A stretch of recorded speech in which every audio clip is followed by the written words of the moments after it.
प्रधानमंत्री नरेंद्र मोदी ने खाद्य कीमतों के मुद्दे पर एक उच्च स्तरीय बैठक की अध्यक्षता की। बैठक में इस बात पर चर्चा हुई कि अंतर्राष्ट्रीय स्तर पर फास्फोरिक एसिड, अमोनिया आदि की बढ़ती कीमतों के कारण खाद्य की कीमतों में वृद्धि हो रही है। बैठक में प्रधानमंत्री ने जोर देकर कहा कि अंतर्राष्ट्रीय कीमतों में बढ़ोतरी के बावजूद किसानों को पुरानी दरों पर ही खाद मिलनी चाहिए। इसीलिए डीएपी खाद के लिए सब्सिडी 500 रुपए प्रति बैग से 140% बढ़ाकर 1200 रुपए प्रति बैग करने का ऐतिहासिक निर्णय लिया गया है। इस प्रकार डीएपी की अंतर्राष्ट्रीय बाजार कीमतों में वृद्धि के बावजूद इसे 1200 रुपए के पुराने मूल्य पर ही बेचे जाने का निर्णय लिया गया। साथ ही मूल्य वृद्धि का सारा अतिभार केंद्र सरकार ने उठाने का फैसला किया। इससे पूर्व प्रति बोरी सब्सिडी की राशि कभी भी एक बार में इतनी नहीं बढ़ाई गई। पिछले साल डीएपी की वास्तविक कीमत 1700 रुपए प्रति बोरी थी, जिसमें केंद्र सरकार 500 रुपए प्रति बैग की सब्सिडी दे रही थी। इसलिए कंपनियां किसानों को 1200 रुपए प्रति बोरी के हिसाब से खाद बेच रही थी। हाल ही में डीएपी में इस्तेमाल होने वाले फास्फोरिक एसिड, अमोनिया आदि की अंतर्राष्ट्रीय कीमतें 60% से 70% तक बढ़ी। इसी कारणवश एक डीएपी बैग की वास्तविक कीमत अब 2400 रुपए है, जिसे खाद्य कंपनियों द्वारा 500 रुपए की सब्सिडी घटाकर 1900 रुपए में बेचा जा रहा था। अब इस फैसले से किसानों को 1200 रुपए में ही डीएपी का बैग मिलता रहेगा।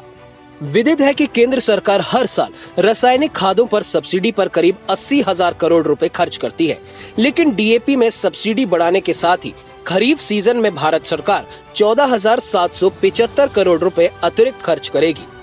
आइए जान लेते हैं कि किसानों के लिए कितना आवश्यक है डीएपी।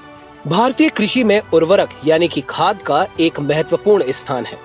किसी भी तरह की फसल हो, उसमें खाद का प्रयोग जरूर करते हैं, जिसमें डीएपी यानी NH4 HPO4 खाद का महत्वपूर्ण स्थान है। यहाँ डीएपी का पूरा नाम डाई अमोनियम फॉस्फेट होता है।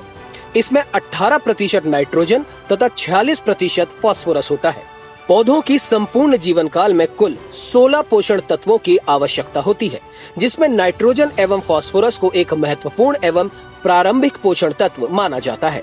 इसीलिए डीएपी उर्वरक इन पोषण तत्वों की पूर्ति हेतु एक उत्कृष्ट स्रोत है, जो मृदा के संपर्क में आने पर पानी की उपस्थिति में आसानी से घुलकर पौधों के लिए नाइट्रोजन एवं फास्फोरस की पूर्ति करता है। डीएपी में पाया जाने वाला नाइट्रोजन अमोनिया के रूप में उपलब्ध होता है, जो मृदा में मौजूद बैक्टीरिया के द्वारा आसानी से नाइट्रेट के रूप में परिवर्तन होकर पौधों को प्राप्त होता रहता है।